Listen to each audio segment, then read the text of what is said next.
ओम ईशावास्यमिदं सर्वं यत्किंच जगत्यां जगत् तेन तक्तेन भुञ्जीथा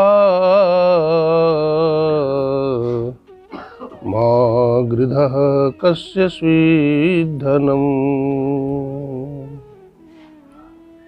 बंधो गुरुपदकंज कृपा सिंधु नर रूप हरि महामोहतम पुंज जासु वचन रविकर निकर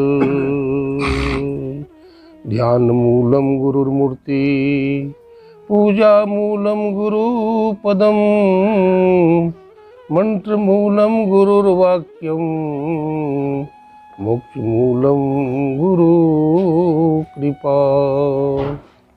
बोलिए प्रेम से श्री सद्गुरु महाराज की जय। सद्गुरु महाराज की जय। श्री सद्गुरु महाराज की जय।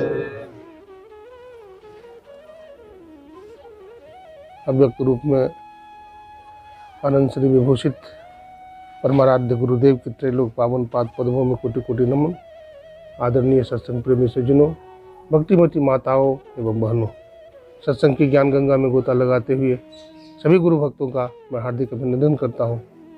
सबको नमन करता हूँ, प्रणाम करता हूँ।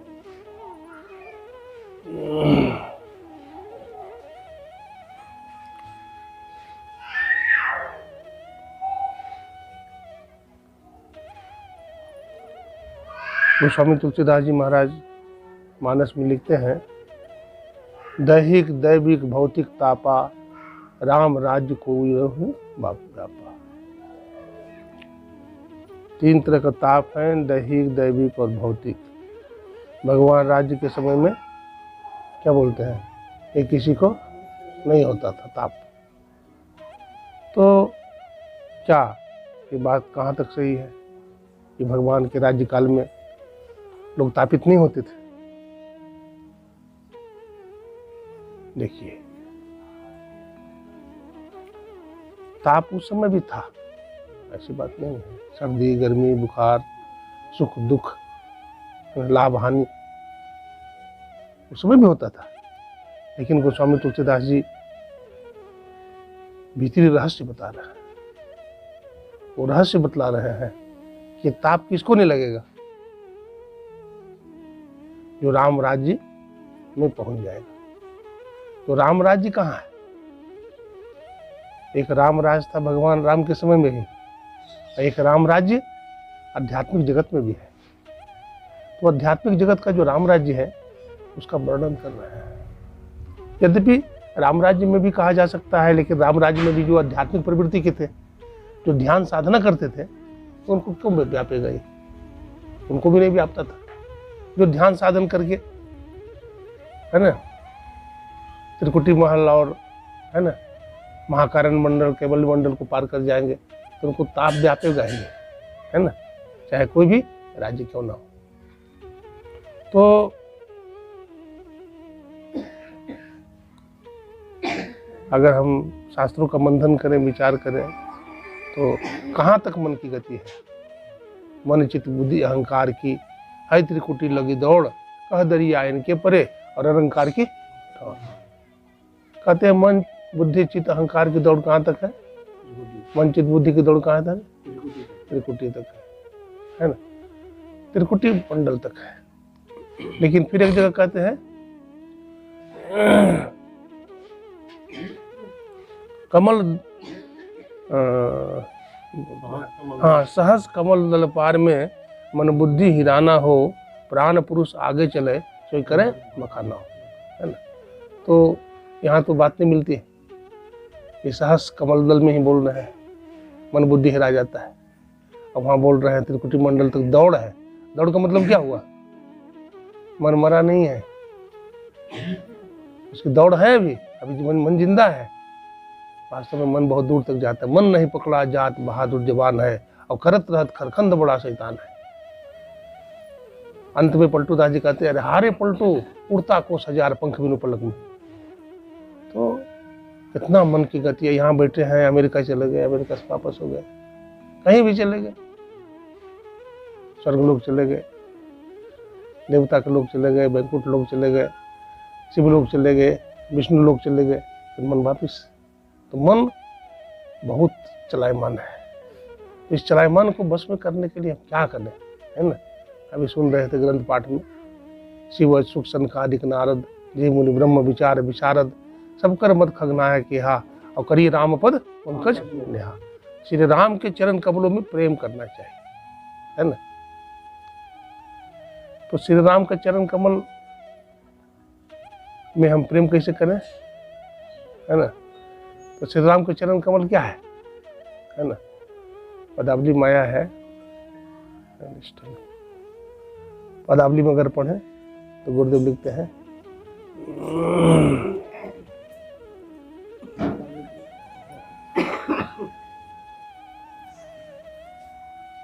सदगुरु चरण कमल नित, सदगुरु चरण टहल नित करिए, सदगुरु चरण टहल नित करिए, नर्तन के फल ये है। तो सदगुरु का चरण टहल करिए। तो सदगुरु का चरण क्या है, बिंदु।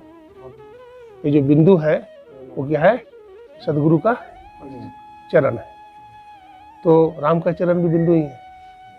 तो जो श्री राम का चरण है वही सदगुरु का चरण है। तो दोनों एक ही बात है।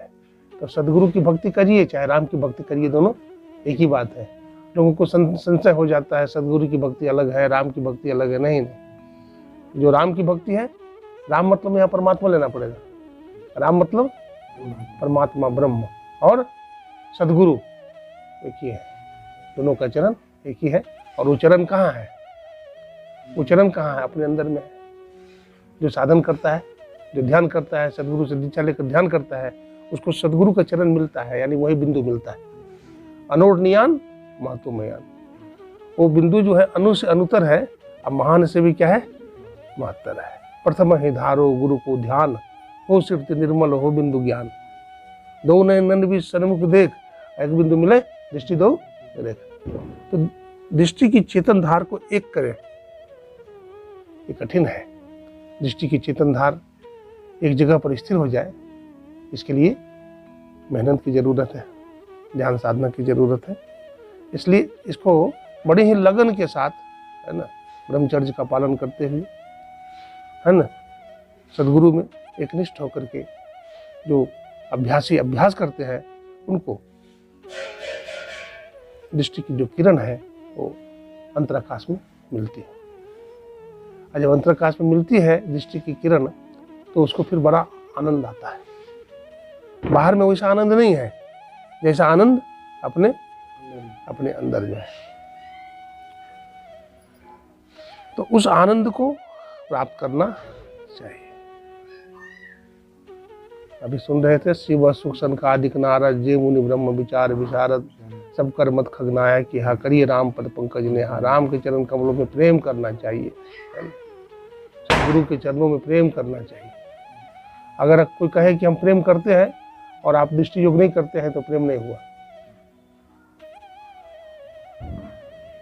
अब अगर आप दृष्टि योग की साधना कर रहे हैं, तब सदगुरु के चरणों से प्रेम करते हैं। अगर मानस जप और मानस ध्यान में है तो ठीक है, प्रयास कर रहे हैं आप, अभी पहुंचे नहीं है वहां, लेकिन आपका प्रयास जारी है, आप उधर चल रहे हैं। अगर मानस जप आपका बन रहा है, मानस ध्यान आपका बन रहा है, और दृष्टि योग में थोड़े कमजोर है, तो भी उस दिशा में बढ़ रहे हैं आप, है ना। तो उस दिशा में बढ़ते रहना चाहिए। इसके लिए सत्संग की बड़ी जरूरत है ना। बिना लगन का नहीं होगा, है ना। लगन लगे बिन काज न सरी है, अंत काल पछताई है। तो गुरु से लगन कठिन है भाई। सदगुरु से लगन लग जाए ये बहुत कठिन बात है। दुनिया से लगन लग जाए आसान बात है, लेकिन सदगुरु से लगन लग जाए ये बहुत कठिन बात है। देखिए, भजन हर कोई नहीं कर सकता। भजन वो करता है जो पुरुषार्थी है। पहली बात, जो पुरुषार्थी है और जो दीक्षा लेकर के त्रैकाल संध्या करेगा, ध्यान करेगा, तो निश्चित है कि उस पर सदगुरु की कृपा हो जाएगी। इसलिए एक भक्त ने कहा, सदगुरु तेरे चरणों की अगर धूल जो मिल जाए, हे गुरुदेव आपके चरणों की अगर धूल हमें मिल जाए, तो चरणों की धूल किसको मिलेगा? जो दृष्टि योग करेगा। श्री गुरु पद नख मणिगण ज्योति असुमिरत दिव्य दृष्टि ही। गुरु महाराज के चरण नख में मणियों की ज्योति है ना। चरण नख का मतलब यहाँ ये चरण नख नहीं है, मुखारबिंद है, मुखारबिंद। हाँ, तो श्री गुरु पद नख मणिगण ज्योति असुमिरत दिव्य दृष्टि ज्योति। तो उसका सुमिरन करने से दिव्य दृष्टि खुल जाते हैं। ग्रह विमल विलोचन ही के मिटे दोष दुख रजनी के सुजत रामचरित मणिमा, है ना। तो वो जो है पट्टी उभर जाता है। कौन सा पट्टी है? तो अंधकार की पट्टी है। अंधकार की पट्टी उघड़ गया तो फिर प्रकाश मंडल में हम प्रवेश करते हैं। प्रकाश मंडल को भी पार कर गए तो फिर हमें अनहद नाद मिलता है, उसको पकड़ते हैं। फिर उसको पकड़ते पकड़ते फिर हम सार शब्द की तरफ जाते हैं। देखिए, अनहद नाद जहाँ होता है बहुत तरह का, न हद इति अनहद, इतने प्रकार का शब्द होता है कि आपको पता नहीं लगता है क्या करें क्या नहीं करें, किसको पकड़े।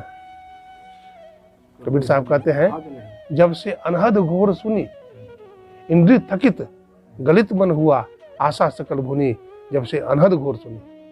और कबीर साहब कहते हैं, शब्द खोज मन बस करे सहज जोग है ये, सत्य शब्द निज सार है या तो झूठी दे। तो सत्य जो सार शब्द है वही सत्य शब्द है। एक जगह आया है, सत्य शब्द धर कर चल मिलन आवरण सारे पार में। सारे आवरणों के पार में सत्य शब्द मिलेगा, यानी सार शब्द मिलेगा। सत्य शब्द कहिए चाहे सार शब्द कहिए, एक ही बात है। एक जगह कबीर साहब और कहते हैं, सूरत निरत सो मेला करके अनहद नाद बजावे। तो सूरत तो ख्याल हो गया, और निरत क्या हुआ? बोलिए।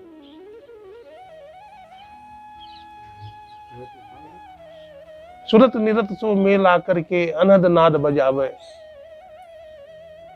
तो सूरत मने तो ख्याल हो गया, और निरत मने अरे मन उल्टे तो सूरत कहा।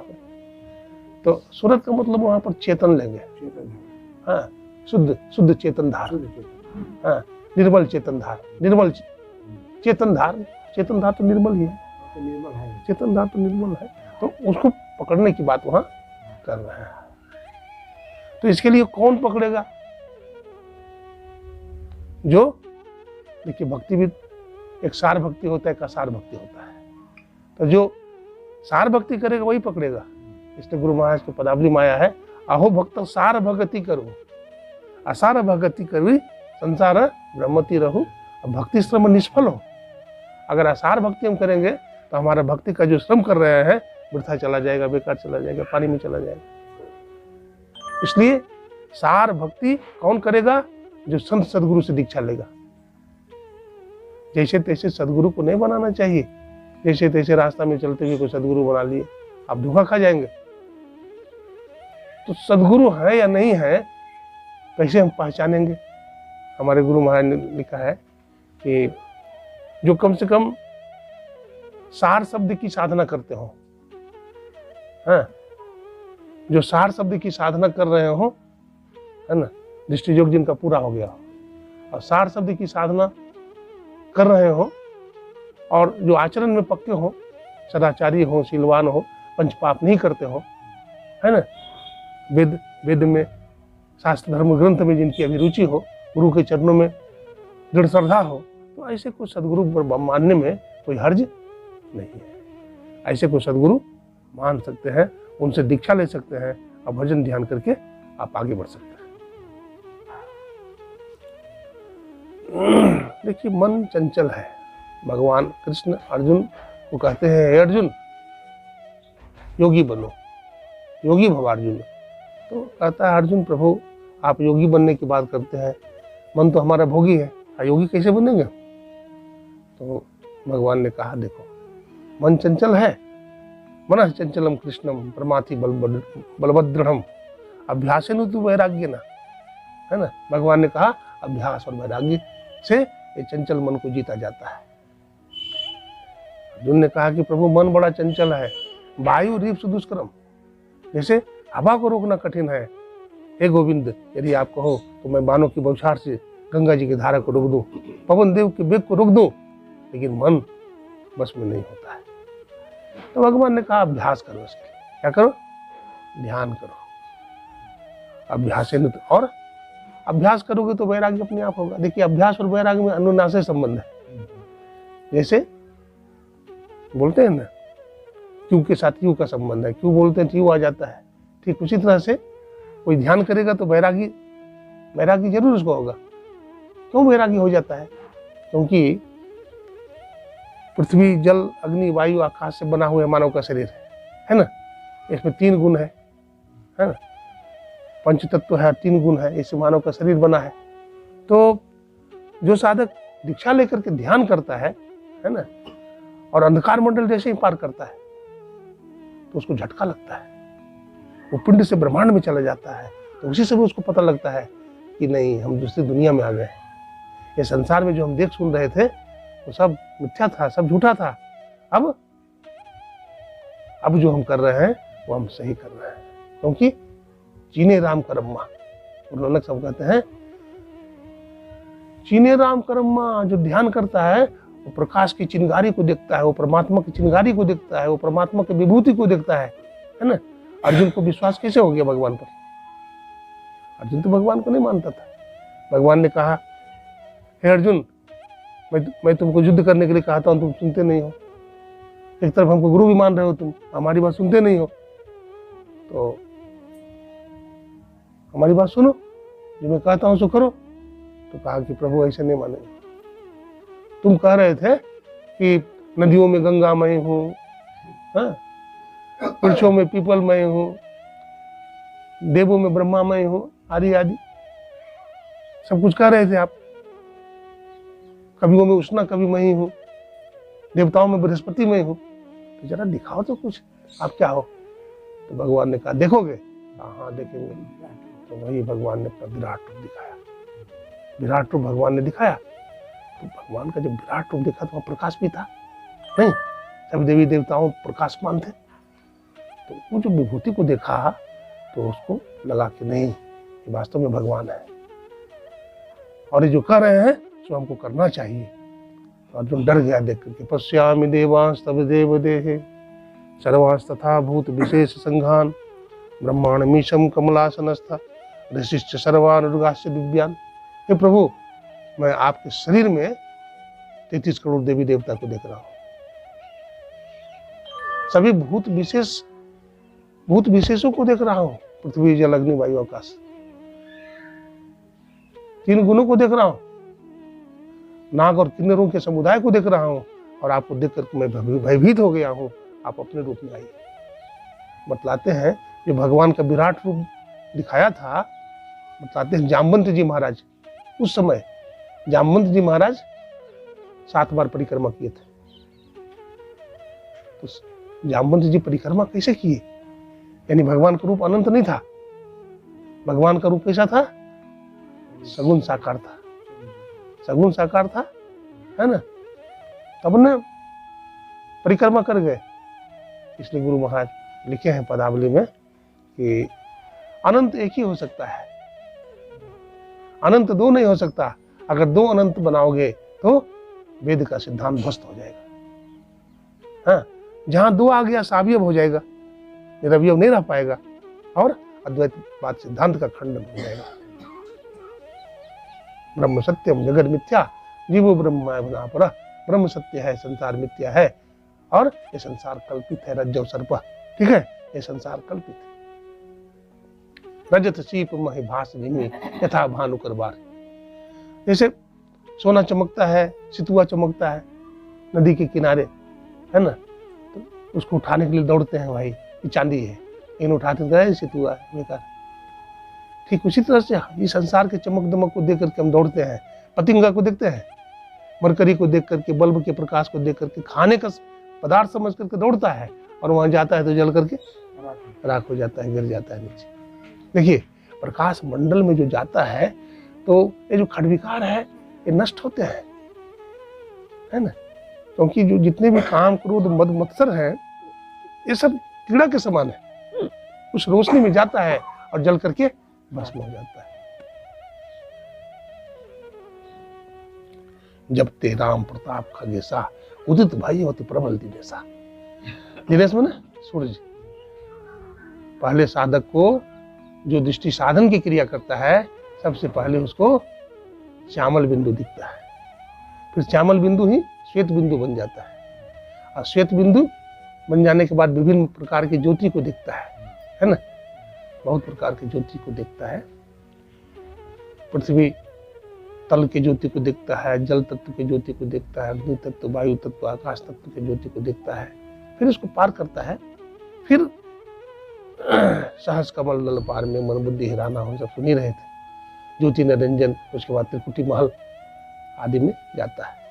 तो सबसे पहले ज्योति निरंजन में उसको चंद्रमा का दर्शन होता है ना। उसके बाद फिर सूर्य का दर्शन होता है। त्रिकुटी महल में सूर्य हो गए हो, त्रिकुटी महल में विद्या सारा, वहां सब विद्या हासिल हो जाता है। देहस्था सर्व विद्याश्च देहस्था सर्व देवता देहस्था सर्व तीर्थानि गुरुर्वाक्येन लभ्यते। इस शरीर में 33 करोड़ देवी देवता है, सभी तीर्थ है,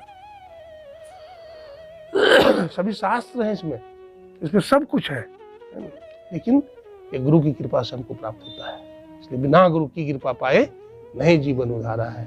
कोई भी कृपा आप प्राप्त कर लीजिए, देवी देवता किसी की कृपा प्राप्त कर लीजिए आप, लेकिन जब तक गुरु की कृपा आपको प्राप्त नहीं होगी, और गुरुओं में भी सदगुरु की कृपा प्राप्त नहीं होगी, तब तक ये काम बनने वाला नहीं। मस कहीं करे बिरंची प्रभु अजय ही मसकते हीन अस विचारत संशया राम ही भजहि प्रवीण। प्रभु की कृपा होती है, गुरु की कृपा होती है, तो क्या नहीं होता है। मशक माने मच्छर, मच्छर को भी प्रभु क्या बना सकते हैं, ब्रह्मा। मस कहीं करे बिरंची अजय, अजय माने ब्रह्मा जी, मस्का है, बिरंची माने ब्रह्मा, अजय ही माने ब्रह्मे जी, अजय ब्रह्मा जी, अजय ही मसकते हीन माने ब्रह्मा को मच्छर से भी छोटा बना सकते हैं। अस विचार तजी संशया राम ही भजहि प्रवीण। ऐसा विचार करके जो प्रवीण लोग हैं, ज्ञानी लोग हैं, राम का क्या करते हैं, भजन करते हैं। जो चेतन कह जड़ करही, झुंझुन्नी हो गया, नहीं खड़ा है। जो जड़ से चेतन करही, जड़ ही करई चैतन्य, अस समर्थ रघुनायक ही भजहि जीव ते धन्य। जो जड़ को चेतन बना देता है और चेतन को जड़ बना देता है, ऐसे समर्थ जो राम जी हैं, उनका जो भजन करता है वो जीव धन्य है, वो भाग्यशाली।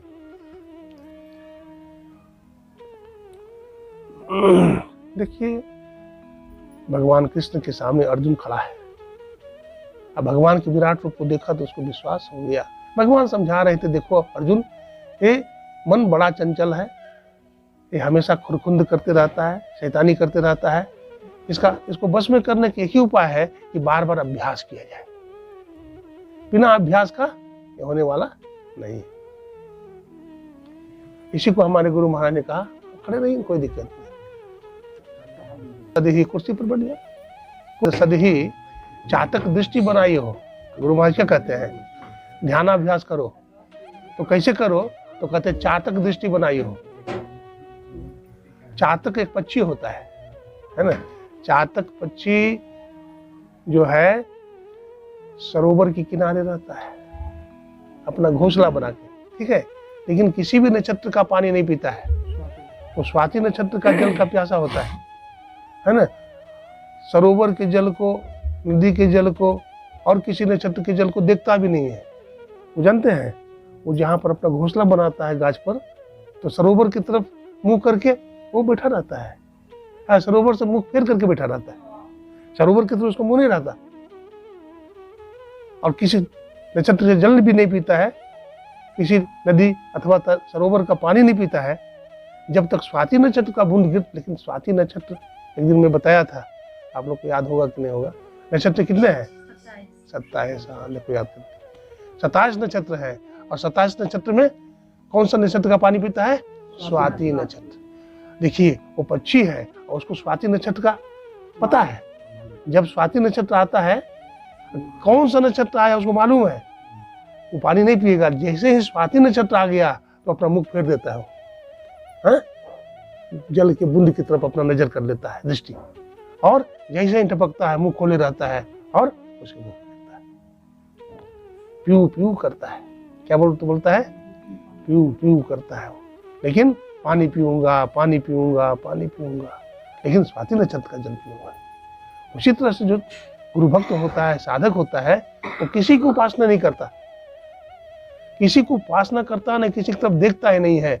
उसकी दृष्टि बार बार उस सदगुरु रूपी स्वाति नक्षत्र के जल की तरफ रहता है ना। इसी को गुरु भक्ति कहते हैं। हाँ, गुरु भक्ति कहते हैं। तो मन चंचल है, चलायमान है। एक दृष्टांत हम देते हैं, है ना। मन चंचल है, चलायमान है। एक किसान था, ठीक है। एक किसान था, तो किसान एक गाय पाला था। तो किसान के पास खेती कम थे, तो हरा घास भी कम ला पाता था, और किसी तरह से बिचाली, क्या बोलते हैं, बिचाली बोलते हैं, हाँ, पुवाल बिचाली उसको खिलाता था। दाना खल वगैरह हरी घास कम मिलता था, तो गाय कमजोर थी, तो दूध कम देती थी।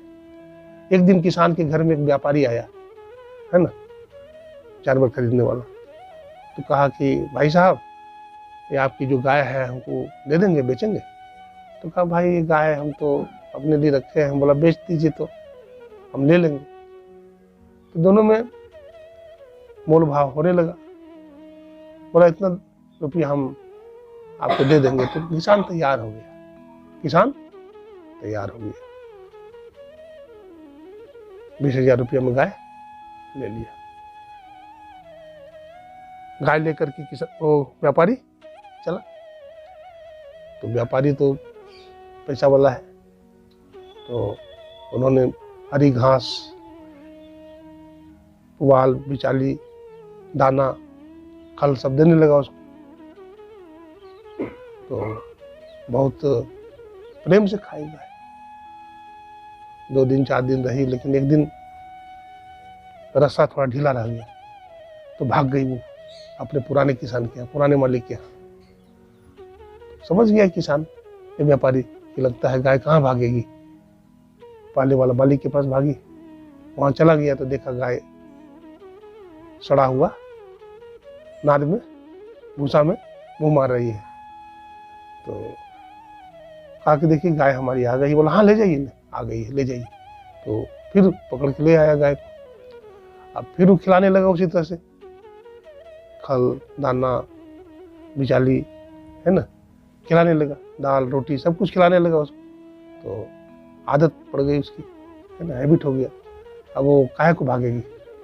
अब वो कहने का मतलब क्या है, मन रूपी गाय है ना, मन रूपी, इसको भी आदत लगा हुआ है, विषय वासना की आदत लगी हुई है, भोगों की आदत लगी हुई है। इसलिए हमारा मन चंचल हो जाता है विषयों को देख कर, इसलिए चंचल होता है। तो इसको स्थिर करने के लिए संत महात्मा कहते हैं भाई ध्यान के सिवा कोई उपाय नहीं। नायम पंथा विद्यते अनाया, ध्यान भजन छोड़ करके ध्यानाभ्यास करो नित, वही में ही निज हित, अति ही प्रसन्न चित, असनाम उपासना, है ना। दृढ़ता के साथ ध्यानाभ्यास करिए, मंत्र को सिद्ध कीजिए। मंत्र को सिद्ध करने में भी समय लगता है, ऐसा नहीं है कि आज हम दीक्षा लिए और आज ही हमारा मंत्र सिद्ध हो जाएगा, ऐसी बात नहीं है। बढ़िया संस्कारी आदमी भी अगर सदगुरु से दीक्षा लेकर के वो अभ्यास करता है, मंत्र जप करता है, तो कम से कम 10-15 साल लगेगा उसको, केवल मानस जप सिद्ध करने में। इतना आसान नहीं है भाई, मानस ध्यान करने में भी उसको 10-15 वर्ष लग जाएगा, लगभग एक अंदाज। दृष्टि यद्यपि उसके संस्कार पर निर्भर है। मान लीजिए किसी का पहले का किया हुआ है, मानस जप किया हुआ है, मानस ध्यान, उसका जल्दी हो जाएगा। लेकिन जिसका अभ्यास नहीं है उसको समय लगेगा, क्योंकि अभ्यास नहीं है। दृष्टि योग करने में भी ज्यादा समय लगेगा। फिर हमारे दादा गुरु बाबा साहब ने 32 साल तक दृष्टि योग की साधना की थी। हमारे गुरु महाराज से कहा था कि लाला तुम 10 साल तक करना, तो हम लोग कौन सा खेत के मूल्य, हम लोगों को तो बहुत समय लगेगा। इसके लिए धीरज रखना चाहिए, पुश्तैनी किसान बनना चाहिए। रामकृष्ण परमहंस जी ने कहा कि 12 साल तक अकाल पड़ने के बाद भी पुश्तैनी किसान खेती का काम नहीं छोड़ता है। उसी तरह से पुश्तैनी भक्त होता है, अंदर में कुछ रिद्धि सिद्धि मिले चाहे नहीं, सफलता मिले चाहे नहीं मिले, लेकिन वो ध्यान करता रहता है। लाभ मुनाफा के चलते खेती करे तो वो पक्का किसान नहीं है, वो पक्का भक्त नहीं है, है ना। पक्का भक्त वही है जो लाभ हो चाहे हानि हो, लाभ हो जय आज हो। भगवान कहते हैं लाभ हो अथवा हानि हो, दोनों में सम रहते हुए समत्वम योग उच्यते, समता का नाम ही योग कहा भगवान ने। इसलिए समता को प्राप्त करिए, दृष्टि की धार को मिलाइए, ये बहुत बड़ी बात है। करत करत अभ्यास के जड़मति होत सुजान, और रसरी आवत जाते सिर पे पड़त निशान। अभ्यास करते करते रसरी के आने जाने से पत्थर पर निशान पड़ जाता।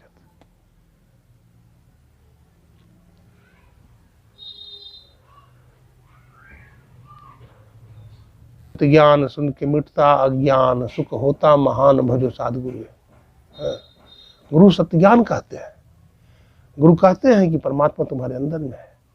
लेकिन और सुन करके यदि हम साधना करते हैं तो हमको विश्वास भी होता है, और साधन भजन से ही नहीं तो विश्वास भी नहीं होता है।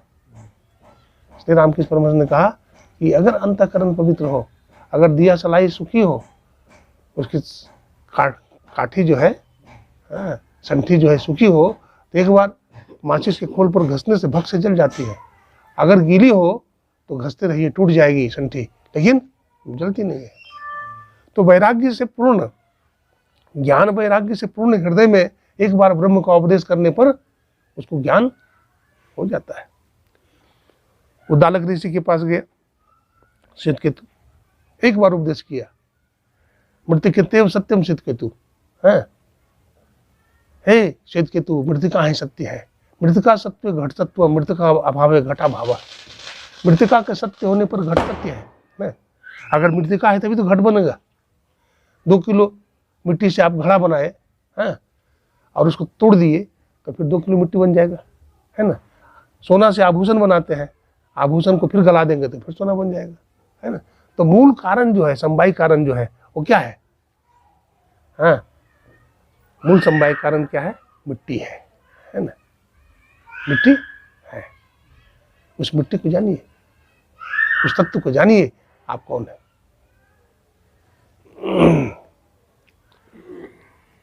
हमारे अंदर अंधकार है ना, हमारे अंदर प्रकाश है, हमारे अंदर शब्द है ना।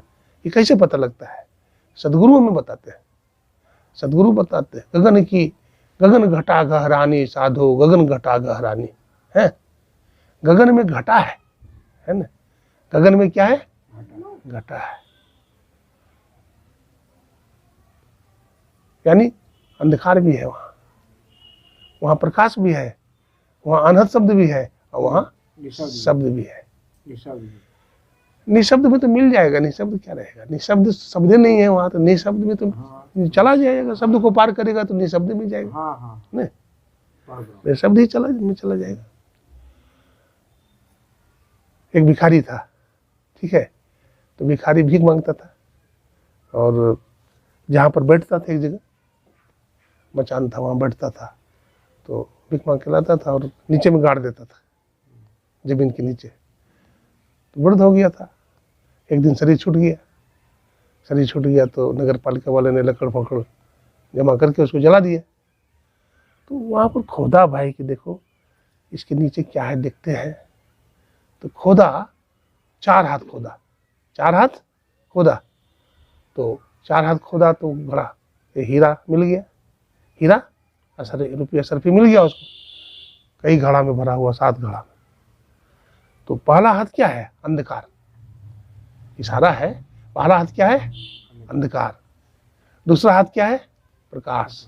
और तीसरा हाथ क्या है? शब्द। और चौथा हाथ क्या है? निशब्द। निशब्दम परमम पदम। तो इसको खोदिए, बिना खोदे हुए पानी निकलेगा? जब तक खोदिएगा नहीं तब तक पानी कैसे निकलेगा? खोदिए उसको, पानी आएगा। पहले कंकड़ निकलेगा, पत्थर निकलेगा, बालू निकलेगा, फिर पानी भी आ जाएगा। तो इसी के लिए अभ्यास करने की ज़रूरत है। एक आसन से ज़्यादा देर तक बैठिए, रात में बैठिए, स्थिर होकर के बैठिए। काम धंधा तो खत्म नहीं होगा कभी जीवन में। जब तक जीवन है फुर्सत न होगी काम से, और कुछ समय ऐसा निकालो, प्रेम करो भगवान से। समय तो आदमी का कैसे बीत जाता है पता लगता है? पता नहीं लगता है। हम लोग चिंतन मनन भी नहीं करते। अरे रात में सोने लगते तो थोड़ा चिंतन करो, हम क्या क्या काम किए, क्या आज बढ़िया काम कुछ किए, आज भूले भटके को रास्ता दिखाए, आज किसी गरीब को रोटी खिलाए, आज ध्यान भजन में आनंद आया, नहीं आया, आज मंत्र का जप किए, नहीं, आज स्तुति विनती किए। गिरते बजड़ते स्तुति विनती कीजिए, गिरते बजड़ते ध्यान कीजिए, छूटे नहीं। आप जिस हालत में हैं ठीक है, कोई कहता है हमको बहुत काम है, काम करते हुए करिए आप, लेकिन करिए जरूर। एक आदमी बूढ़ा है बेचारा, उसको हार्ट की बीमारी हो गई है, डॉक्टर बोला है आसन प्राणायाम करो नहीं तो मर जाओगे। तो बेचारा आसन प्राणायाम भी करता है और थोड़ा सा उसी टाइम में जप भी करते रहता है और मन मन स्तुति भी करते रहता है। करो, जैसे बने वैसे करो। ऐसा नहीं है कि बहुत जोर जोर से बोलेंगे तभी स्तुति होगा। आप धीरे धीरे भी बोल करके करिए। आप मौन भी कर लीजिए, पुस्तक रख लीजिए। आज यदि बोल नहीं पाते, आपके छाती में दर्द होता है, तो आप बस एक बार उसको घुमा लीजिए। स्तुति आपका भाव प्रधान होना चाहिए, आपके अंदर श्रद्धा विश्वास होनी चाहिए, है ना? तो ये सब काम बन जाता है। गुरु महाराज के बहुत सारे शिष्य हुए, बहुत सारे शिष्य हुए, और इतना गरीब, इतने गरीब कि खाने को रोटी नहीं, पहनने को कपड़ा नहीं, सब तरह की आफत। गांव वाले लोगों ने घर में आग लगा दिया, बेटा को मारने का बड़ा प्रयास किया। अंत में उसको स्वप्न हुआ कि देखो तुम इस गांव छोड़ करके चले जाओ, बाहर चले जाओ। तो वो व्यक्ति उस गांव को छोड़ दिया, थोड़ा बहुत जो जमीन वमीन था बेच दिया बेचारा, अब बेच करके चला गया दिल्ली, और दिल्ली में काम करने लगा। अपना कोई छोटा सा व्यापार खोल लिया, दुकानदारी करने लगा वो, और वहीं सत्संग ध्यान करने लगा। और वहाँ वो व्यक्ति अच्छा पैसा वाला हो गया और ध्यान भजन में भी आगे बढ़ गया। मतलब एक बार गुरु महाराज वहाँ गए, एक बार गुरु महाराज वहाँ गए तो अपना घर ले गया वो गुरु महाराज को। तो गुरु महाराज के चरण पकड़ के रोने लगा वो कि गुरुदेव, हम तो बहुत अभागा थे, हमारा तो पूरी दुनिया में सब शत्रु बन गया था, है ना? अगर वहाँ रहते तो हम पूरा परिवार कोई जिंदा नहीं रहते। आपने स्वप्न दिया मुझको, आपने मुझे स्वप्न दिया और मैं आपकी बात मान करके चला आया दिल्ली, और अब हमारा देखिए मकान बन गया है, हमारा कई कई दुकान हो गया है, अब हमको किसी वस्तु की कमी नहीं है। हम अपने धन का सदुपयोग करते हैं, गरीबों की सेवा करते हैं, लंगर चलाते हैं, है ना? किसी कन्या की शादी नहीं हो रही तो उसमें भी हम देते हैं। तो इस तरह से गुरु महाराज कहे बेटा तू सही करता है ना? तो ध्यान भजन करते रह, तुम्हारा सब काम बन जाएगा। तो ध्यान भजन करता रहा उसी तरह से, है ना? तो जो ध्यान भजन करने लगता है, जो सत्संग करने लगता है, उसका सब काम भी धीरे धीरे सब बनने लगता है। हाँ, जो बेटा अयोग्य है, जो बहू अयोग्य है, घर में जो भी अयोग्य है उसमें योग्यता आ जाती है। इसलिए सत्संग जरूर कीजिए। छठ सुध रही सत्संगति पाई, पारस परस कुधात सुहाई। असंभव से असंभव काम भी हो जाता है। सुन रहे थे, कछुआ के पीठ पर बाल जलम जाए, सुन रहे थे, आकाश में फूल खिल जाए, बांस का बेटा किसी को मार दे, असंभव बात। लेकिन बिना भजन के कुछ होगा नहीं। तुलसीदास जी महाराज ने कहा बिना भजन का नहीं होगा। भजन करिएगा तो संसार में कुछ भी असंभव नहीं है, सब कुछ संभव हो जाएगा। भजन आतुरी कीजिए, और बात में देर, और बात में देर। जगत में जीवन थोड़ा थोड़ा सा जीवन है, क्या पता जीवन का क्या पता कब शरीर छूट जाएगा, कुछ पता है? बंबई में एक सेठ था, बंबई में एक सेठ था, नगर सेठ। वो बहुत बड़ा मकान बनाया, बहुत बड़ा मकान बनाया, 40 मंजिला मकान। बताइए 40 मंजिला मकान कितना समय में बना होगा? 10 साल लगा मकान बनने में। और जब मकान बन करके तैयार हो गया तो गृह प्रवेश होता है ना, गृह प्रवेश, तो गृह प्रवेश कराया, उसमें संत महात्मा आए, सत्संग हुआ। सेठ जी वहाँ भंडारा भी था, सेठ जी का गृह प्रवेश हुआ है ना, ब्रह्मभोज वहाँ चालू हुआ। बाप ने बेटे से कहा, पिताजी बेटा हमको भूख लग गई है, देखो 10 साल तक हम बढ़िया से न खाए न बढ़िया से सोए, मकान बनाने में लगे रहे, हमको भोजन दे दो। तो बेटा ने क्या किया, भोजन परोस करके दे दिया। सेठ जी ने भोजन किया, बोला हमारा चादर दे दो बेटा, हमको मत जगाना, बड़ी गहरी नींद आ रही है, हम सो जाएंगे। बोला ठीक है पिताजी आप सो जाइए। चादर दिया, पलंग पर सो गया तान करके चादर, और उठा नहीं, फिर सोया ही रह गया। मकान तो बन गया लेकिन मकान बनाने वाला चला गया। तो हम भी ऐसा मकान ना बनावे कि मकान बनाने वाला चला गया, हम भी ऐसा मकान बनावे, हाँ हम ऐसा मकान बनावे जिस मकान को अमर कर दे हम, है ना, वो मकान टूटे नहीं, वो मोक्ष रूपी मकान है ना, वो क्या है, मोक्ष रूपी मकान है। तो ऐसा मकान का निर्माण करें। देखिए हम लोग वही ईंटा से मकान बनाते हैं, वही ईंटा से शौचालय बनाते हैं। आपके पास ईंटा है ना, लेकिन आप कौन सा मकान बनाएंगे, शौचालय बनाएंगे कि घर बनाएंगे कि मंदिर बनाएंगे, है ना। शौचालय नहीं बनाना है, क्या बनाना है, मंदिर बनाना है। देहम शिवालयम प्रोक्तम सिद्धिदम सर्वविनाश देहिनाम, मानव का शरीर ही क्या है, शिवालय, इसलिए इसको शिवालय, देहम विष्णुवालयम भी कहा गया है। ये मानव का शरीर विष्णु मंदिर है। आज बहुत अच्छा मुहूर्त है, बच्चा अच्छा दिन है। आज क्या है, धनतेरस, और हमारे आदरणीय श्रद्धेय श्री गणेश मेहता जी के घर में सत्संग रखा गया है। ये सत्संग करवा रहे हैं, गुरु महाराज की बड़ी कृपा है ना, बड़ा शुभ दिन है। तो इस शुभ दिन में इनके यहाँ सत्संग हो रहा है। हम गुरु महाराज से प्रार्थना करते हैं इनके घर में इसी तरह से सत्संग हो, और इनका बेटा बेटी सब परिवार सकुशल रहे, सब आध्यात्मिकता की ओर बढ़े, सत्संग करें, भजन करें। और जितने भी सत्संगी भाई माता बहनें यहाँ आए हैं, सबके लिए गुरु महाराज से मंगल कामना करते हैं। सर्वे भवन्तु सुखिनः, सर्वे सन्तु निरामयाः, सर्वे भद्राणि पश्यन्तु, मा कश्चित् दुर्भाग् भवेत्। ओम शांति शांति।